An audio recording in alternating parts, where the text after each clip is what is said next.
यात नाशिकमध्ये उद्धव ठाकरे यांच्या शिवसेनेचं आणि मनसेचं आंदोलन सुरू आहे। ते अविनाश अभ्यंकर बोलतात। नक्की आम्ही सरकारकडनं घेणार, ही तर फक्त सुरुवात आहे।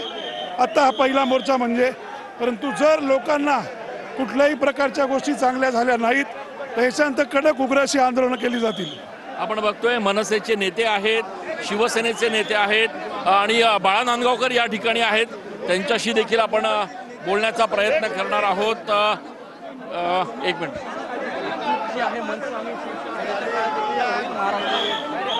त्या विषयावरती भाष्य करणं उचित आहे। मला असं वाटते की आजच्या तारखेला हा जनतेचा मोर्चा आहे। आपण त्या दृष्टिकोनातून बघा, भविष्यात काय समीकरण बनायची। नाशिकची जबाबदारी ठाकरेंच्या शिवसेनेकडनं संजय राऊत यांच्यावर आहे आणि नाशिकमध्ये मनसे आणि ठाकरेंच्या सेनेचा संयुक्त मोर्चा निघालाय। नाशिकमधले एकूणच कायदा सुव्यवस्था या संदर्भात देखील हा मोर्चा काढण्यात आलाय।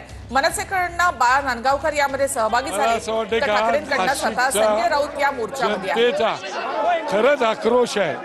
मी मोर्चा पाहिल्यानंतर मी अचंबित झालेलो आहे की एवढा उद्रेक नाशिक शहरात, ज्या सरकारचं दिल्लीत सरकार आहे, ज्यांचं सरकार गल्लीत आहे, त्यांच्या विरुद्ध एवढा आक्रोश असेल।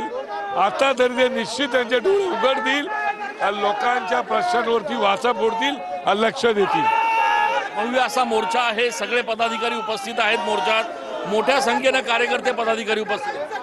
नाही, केवळ कार्यकर्ते पदाधिकारी नाही, सामान्य जनता सुद्धा या मोर्चामध्ये सहभागी झालेली आहे।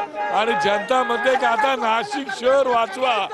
जे नाशिक शहर तुम्ही दत्तक घेतलं होतं त्याची विल्हेवाट लागलेली आहे आणि म्हणून हा आक्रोश आहे। आपण बघतोय की या ठिकाणी मनसेचे आणि त्याचप्रमाणे ठाकरेंच्या सेनेचे सगळे कार्यकर्ते पदाधिकारी नेते जे आहेत ते या ठिकाणी सहभागी झालेले आहेत आणि त्यामुळे या मोर्चाच्या माध्यमातून एकूणच एक शक्ती प्रदर्शन निश्चितपणे दोन्ही पक्षांकडून केलं जात आहे। कॅमेरा पर्सन खुशाल पाटीलसह मी चंदन पूजा अधिकारी TV9 मराठी। तर नाशिकमध्ये मनसे आणि ठाकरेंच्या सेनेचा हा संयुक्त मोर्चा निघालाय। जन आक्रोश मोर्चा मनसे आणि ठाकरेंच्या सेनेकडनं इथे काढण्यात आलेला आहे। स्वतः संजय राऊत यामध्ये सहभागी झालेले आहेत, तर मनसेकडनं अविनाश अभ्यंकर, बाळा नांदगावकर या मोर्चामध्ये सहभागी झाले।